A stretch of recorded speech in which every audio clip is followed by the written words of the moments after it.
ثم رددناه أسفل سافلين إلا الذين آمنوا وعملوا الصالحات فلهم أجر غير ممنون فما يكذبك بعد بالدين أليس الله بأحكم الحاكمين. அஸ்ஸலாமு அலைக்கும். என் பேர் சண்முகம். நான் மனித உரிமை கழக மாவட்ட அமைப்பாளர், புதுக்கோட்டை மாவட்டமாக இருக்கிறேன். ஜமாத் என்று கட்டுப்பாடு என்று ஊரை விட்டு சில நபர்களை ஒதுக்கி வைக்கிறார்கள். அதில் அவர்கள் சித்திரவதையும் படுகிறார்கள். சில கேபிளை கட் பண்றார்கள், பாலை கொடுக்க வேண்டாம் என்கிறார்கள், மளிகை கடைகள் சாமான் கொடுக்க கூடாது என்று சொல்கிறார்கள், முடிவெட்டக்கூடாது என்று சொல்கிறார்கள். இதற்கு பல குடும்பங்கள் அவல நிலைக்கு சென்று கொண்டிருக்கிறது. இதனுடைய ஐயாவுடைய கருத்துகள், இந்த இஸ்லாத்தில் இந்த மாதிரி ஒரு சட்டங்கள் இருக்கிறதா? மனித நேயத்தோடு பார்க்காமல் இருக்கிறார்களே, இதற்கு ஐயா பதில் சொல்றாங்க. இஸ்லாம் அவங்க கேள்வி என்னன்னு கேட்டா, முஸ்லீம் ஜமாத்துகள் சில ஜமாத்துகள்ல சில தவறு செய்தவர்களை ஊர் நீக்கம் செய்கிறார்கள். அவர்களோடு எந்த விதமான கொடுக்கல் வாங்கல் வைத்துக் கொள்ளக்கூடாது என்று கட்டுப்பாடு விதிக்கிறார்கள். அவங்களுடைய நல்லது கெட்டதுகள்ல கல்யாணம் காட்சியில கலந்து கொள்ளக்கூடாது என்றெல்லாம் விதி வகுக்கிறார்கள். இதெல்லாம் செய்வது இஸ்லாத்துல உண்டா? இது அனுமதிக்குதா? இது என்னன்னு அவர் கேட்கிறார். இஸ்லாத்தை பொறுத்த வரைக்கும் இஸ்லாத்துல ரெண்டு விதமான சட்டங்கள் எங்களுக்கு இருக்கிறது. ஒன்னு அதாவது வணக்க வழிபாடுகள், எப்படி தொழுவது, எப்படி நோன்பு நோற்பது, எப்படி இறைவனை ஜெபிப்பது, எப்படி இறைவன்கிட்ட கையேந்துவது, இப்படின்னு இறைவனுக்கும் மனிதனுக்கும் தொடர்பான காரியங்கள் இருக்கு பாருங்க. இந்த மாதிரியான வழிபாட்டு முறைகளும் எங்க மார்க்கத்தில் சொல்லப்பட்டிருக்கிறது. அதோட இல்லாம அரசியல் சட்டம், கிரிமினல் சட்டம், மனிதர்களுக்கு மத்தியில கொடுக்கல் வாங்கல் எல்லாத்துக்கும் எங்க மார்க்கத்தில் என்ன செய்யப்பட்டிருக்கு? தீர்வு சொல்லப்பட்டிருக்கிறது. எந்த அளவுக்கு சொல்லப்பட்டிருக்கு என்று சொன்னால், இப்ப அமெரிக்காவில் சுப்ரீம் கோர்ட் இருக்கிறது.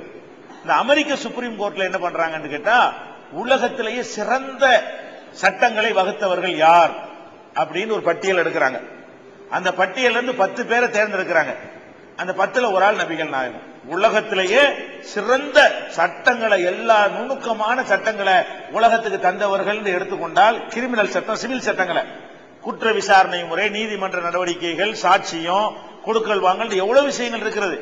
அனைத்துக்கும் அழகான சட்டங்களை வகுத்து தந்தவர்களுக்கு பட்டியல்ல அவர்கள் உலக வரலாறு தோன்றியதிலிருந்து இன்னைக்கு தேதி வரைக்கும் தேடி பார்த்து 10 பேரை தேர்வு செய்கிறார்கள்.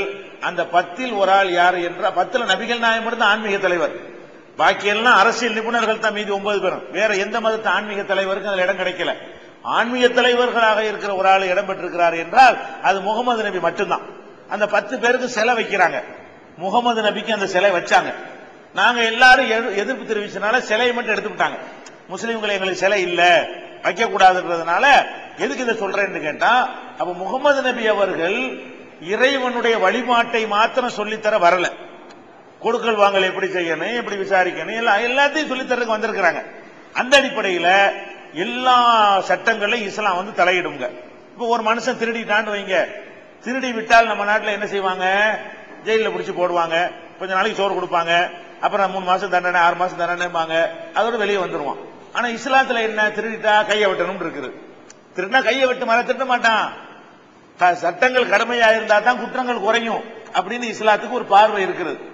அந்த அடிப்படையில் இஸ்லாம் எல்லாத்துக்கும் ஒன்னு தண்டனை சொல்லி இருக்கிறது. ஆனால் இதைத்தான் சில பேர் தப்பா விளைவிக்கிறாங்க. இந்த தண்டனைகளை எல்லாம் முஸ்லீம்கள் நினைச்ச போது நிறைவேற்றலாமா? முடியுமா? இல்ல. இஸ்லாமிய அரசு இருந்தால் இது செய்ய வேண்டும். நல்ல விளங்கி. இதுக்கு என்ன அர்த்தம்? எங்க ஊர்ல ஒருத்தன் திருடி போட்டார், நான் போய் கையை வெட்ட முடியுமா? அதுக்கு அந்த அர்த்தம் கிடையாது. அரசாங்கம் அதை சட்டம் ஆக்கணும், அது நல்லது. சட்டங்களை குற்றங்களுக்கு தண்டனை கொடுக்கறத ஒரு குழுவோ ஒரு ஜமாத்தோ எடுத்துக்கொள்ள முடியாது. யார் எடுக்கணும்? ஒரு அரசாங்கம் தான் அதை செய்யணும். அந்த அடிப்படையில் மக்களை தண்டிக்கிற உரிமை அரசாங்கத்துக்கு தான் இருக்குதே தவிர வேற யாருக்கும் கிடையாது. இது தண்டனை. அந்த தண்டனையில உள்ளதுதான் அவனுக்கு ஜாமான் கொடுக்க கூடாது, அவனை சேர்க்கக்கூடாது, இல்ல சேர்க்கக்கூடாது, குளத்தில் குளிக்க கூடாது, இதெல்லாம் அந்த மாதிரி இதெல்லாம் செய்யறதுக்கு உரிமை கிடையாது.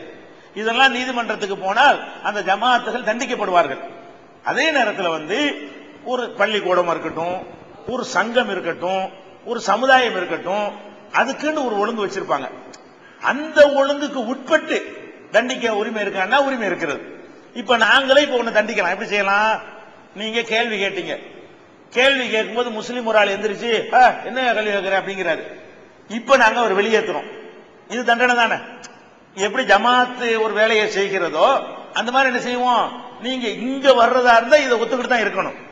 நீங்க வாட்டுக்கு நாங்க கேள்வி கேட்க மக்களை கூட்டிட்டு வந்திருக்கும் போது நீங்க வாட்டுக்கு எந்திரிச்சுக்கிட்டு இடைஞ்சல் பண்ணா அப்ப வெளியேற்றணும்ல. இது கூட ஒரு வகையான தண்டனை தான்.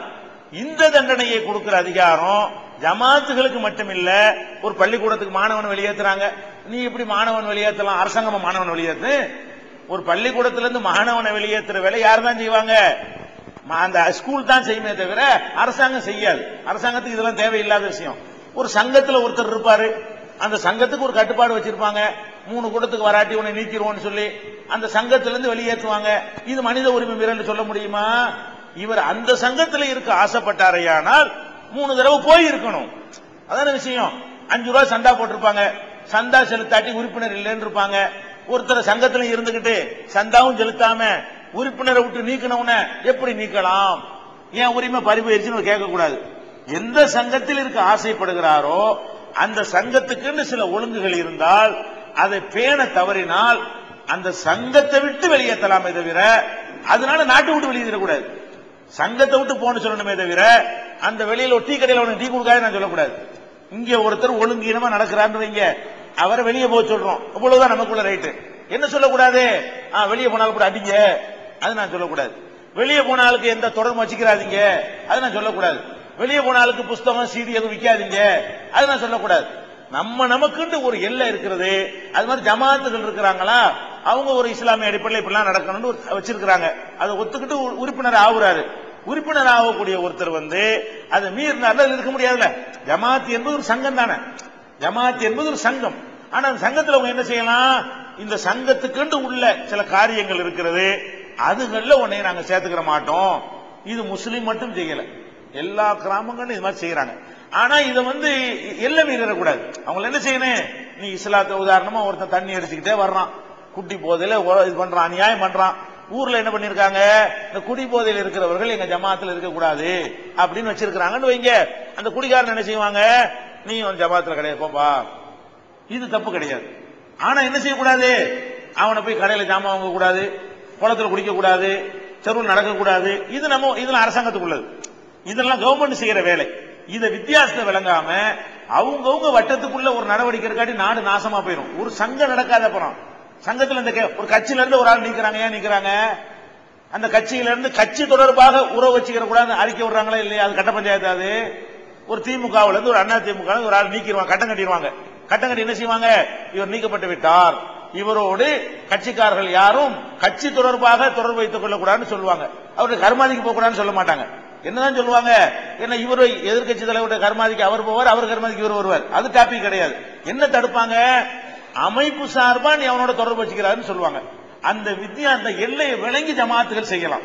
ஜமாத்து செய்யலாம், சங்கம் செய்யலாம், பள்ளிக்கூடம் செய்யலாம், காலேஜ் செய்யலாம், ஒரு ஊர் செய்யலாம், ஒரு கட்சி செய்யலாம். அந்த எல்லையை தாண்டும் போதுதான் மனித உரிமை. அது அரசாங்கம் செய்யற வேலையா போயிடும். அப்ப எது அரசு அந்த எல்லை கூட விளங்கி நடந்து கொண்டால் தப்பு கிடையாது, எல்லை கூட மீறினா தப்பாய் போயிடும். என்னுடைய ஊர் கார்கமலம் என்கின்ற ஊர். என்னுடைய பேர் அருளாந்த ஐயர் என்ற பேர். நான் கிறிஸ்துவ மதத்தை சார்ந்தவன். 1962க்கு முன்னாலே எங்களுடைய கிறிஸ்தவ கோயிலே லத்தீன் மொழியிலே திருப்பலி, அதாவது சாமி வழிபாடு நடந்தது. அதற்கு பின்னாலே தமிழ் மொழியிலே தான் இப்பொழுது